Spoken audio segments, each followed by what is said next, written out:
You get into bed at 10. You sleep the full 8 hours. Your alarm goes off at 6. And somehow you already feel wrecked. Your eyes are heavy before your feet even hit the floor. You reach for coffee like it's a life raft. You promise yourself, tonight will be different. But by lunch, you're staring at the wall again.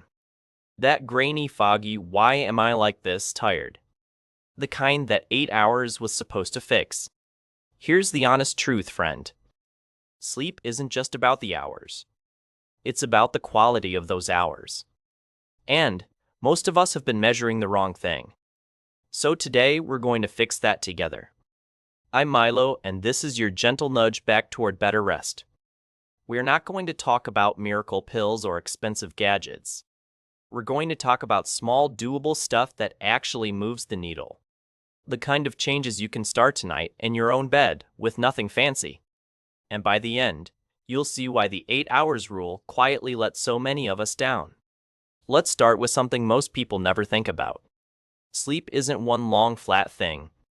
It's a cycle. Your body moves through lighter sleep, deeper sleep, and dream sleep all night long. Each cycle takes roughly 90 minutes, and each stage does something different for you. The deep stage is where your body repairs itself. The dream stage is where your brain files away the day. If either stage gets shortchanged, you can sleep 10 hours and still wake up empty. That's the part nobody tells you. You can hit the number and completely miss the point. Think of it like charging your phone. You leave it plugged in all night on a broken cable. The screen says charging. But in the morning, the battery is at 30%. That's what a bad night of sleep looks like inside your body. You were in bed, you were unconscious, but the charge just didn't stick. So the first question isn't, how long did I sleep? It's, how well did I sleep? And here's the good news. You have more control over that than you think. Let's talk about the biggest quiet thief of good sleep. Light. Not just the light in your bedroom, but everything your eyes have been swimming in all evening.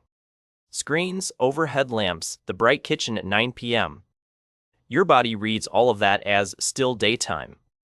And when your body thinks it's daytime, it stays slightly wired even after you close your eyes. So try this tonight. About an hour before bed, start dimming your world. Turn off the big overhead light. Switch to a small lamp on the low side of the room. Let your eyes register that the day is ending. You'll feel your shoulders drop before you even realize why. That single change is one of the most underrated sleep upgrades out there. Here's the simple part. Your body has an internal clock that loves consistency. It wants to wind down at roughly the same time each night.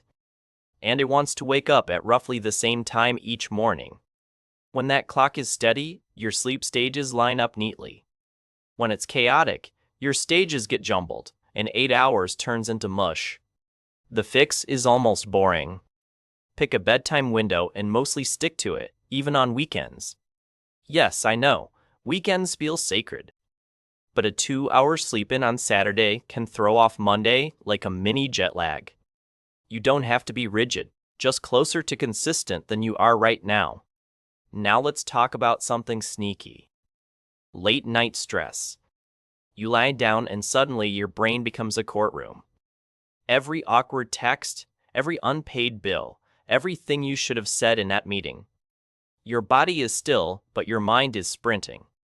And a sprinty mind produces a slow, restless night. Here's a small trick that helps a lot of people. Keep a notebook by your bed.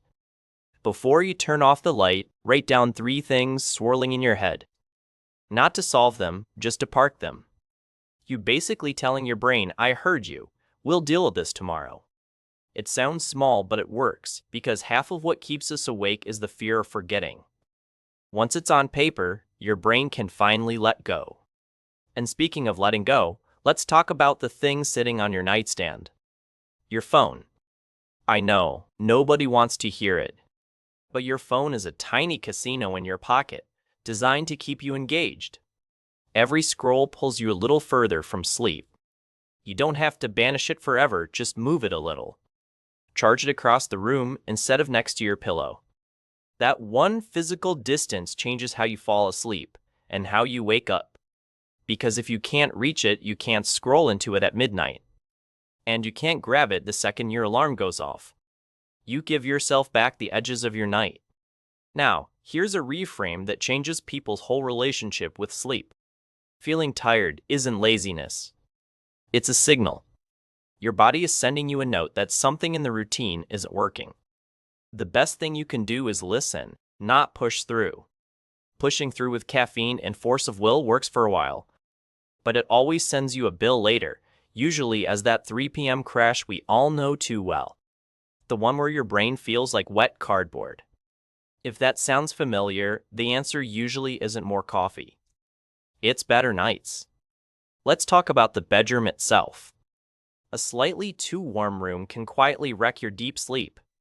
Your body wants to cool down at night, and if the room fights that, your sleep stays shallow. Try nudging your bedroom a couple of degrees cooler than you normally would. Crack a window if you can, or kick a foot out from under the blanket. Your body will thank you in ways you can measure in the morning. Fresh air helps too. Stuffy, closed-up bedrooms feel heavier to sleep in. Even opening the bedroom door before bed to let the air move can help. Small things, real results. Here's one you'll feel almost right away. Alcohol and sleep have a complicated relationship. A glass of wine can knock you out fast, but it also messes with the deeper, restorative parts of your night. You fall asleep quickly, then wake up at 3 a.m. staring at the ceiling. You're not imagining it. Your body is trying to process what you drank instead of resting. You don't have to give it up. Just notice the pattern. If your worst mornings follow your just one drink nights, that's your body being honest with you. Now let's talk about caffeine, because it's the sleep story hiding in plain sight.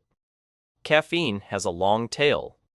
Half of what you drink at 2 p.m. can still be swimming around your system at bedtime. You might fall asleep just fine, but that quiet buzz keeps your sleep shallow. You wake up 8 hours later, technically rested, actually depleted. A gentle experiment. For the next week, try to have your last caffeine before noon. Not forever, just as a test, and notice how the mornings feel. Most people are shocked at what changes. Here's another thing nobody tells you. Your morning shapes your night. Sunlight in your eyes early in the day tells your internal clock the day has started. That message helps you feel sleepy at the right time later. You don't need a hike, just 5 to 10 minutes outside within an hour of waking. Coffee on the porch counts. Walking to grab the mail counts. Your body wants that cue, so give it that cue. Let's talk about movement.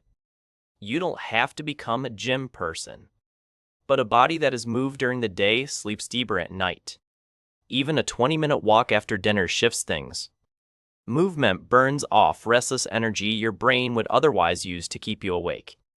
Just try to keep intense workouts a little earlier in the day if you can. Sprinting on the treadmill at 10 p.m. tells your body we're hunting mammoths tonight. Not exactly a sleep signal.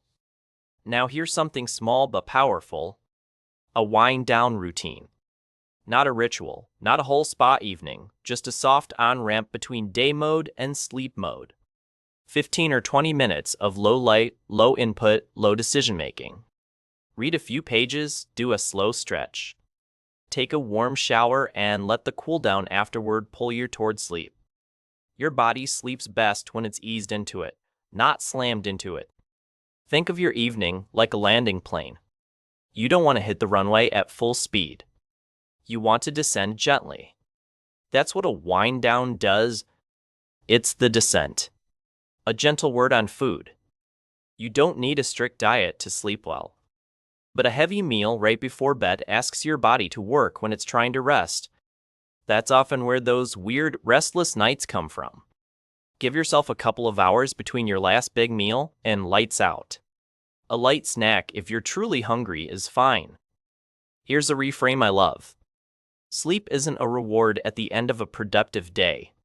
Sleep is the thing that makes the productive day possible. When we treat it as optional, we pay everywhere else. Our patience, our focus, our mood, our body's ability to bounce back. Great sleep isn't a luxury, It's the foundation. And when the foundation is solid, everything above it works better. Now let's talk about one of the biggest culprits behind 8 hours but still tired. Fragmented sleep.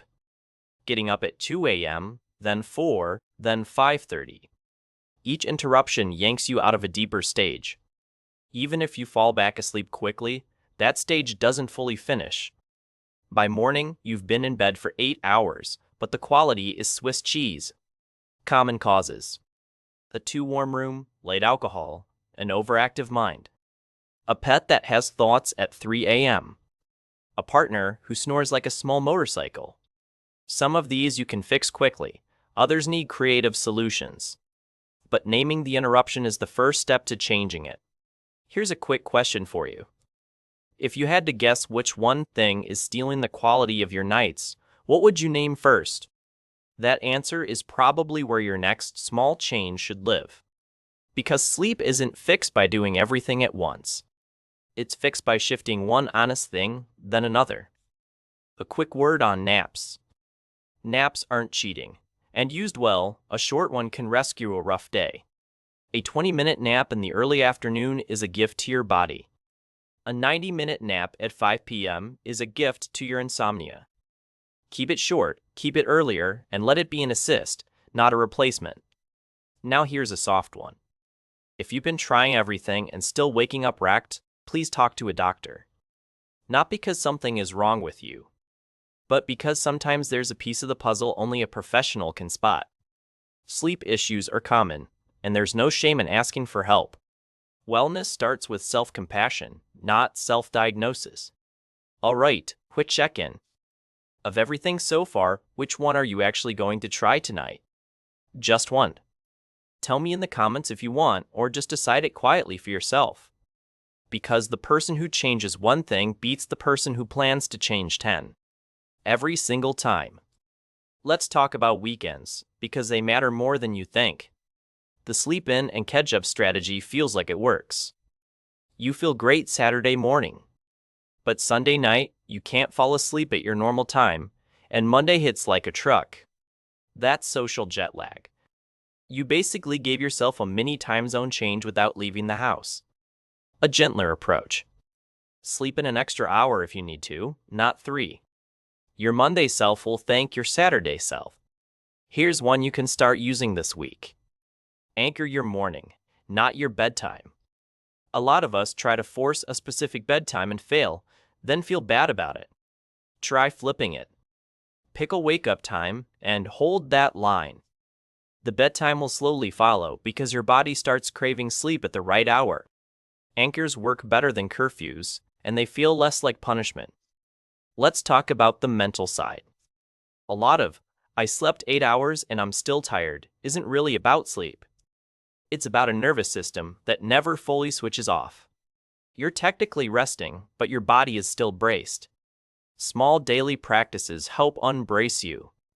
A slow, boring walk with no phone, or a few quiet minutes before anyone needs anything. You're teaching your body it's allowed to rest, so it can rest at night. There's no single perfect sleep routine. Your neighbor's magic combo might do nothing for you. Your best routine will be a small collection of habits that fit your life. Not a rigid plan, just a soft framework you can trust. Sleep that feels boring in the best possible way. Predictable, reliable, yours. Here's one last reframe before we wrap. Being tired all the time isn't your personality. It's not a character flaw, and it's not just how life is now. It's a pattern, and patterns can change. Slowly, gently, one small habit at a time. You are not broken. Your routine is just a little out of tune, and routines can be tuned. So let's pull it all together. Aim for consistency more than perfection. Dim your evenings and brighten your mornings. Cool the bedroom, quiet the mind, and park your phone across the room. Give caffeine an earlier curfew. Move your body during the day so it can rest at night. Let food, alcohol, and heavy screens finish a little before bed does. And if something is truly off, ask for help from a professional. Not because you failed, but because you deserve real answers. You don't need to fix all of this by tomorrow. Just pick one thing tonight and the next thing next week. That's how real rest gets built. Slowly, quietly, on purpose. If any of this landed, do me a small favor. Hit follow so more of these gentle wellness nudges find you. Drop a like if you learned something new. And if you know someone who's been running on empty, share this with them. You might be the reason they finally get a real night's sleep. I'm Milo, and I'll see you in the next one. Sleep well, friend. You deserve mornings that don't hurt,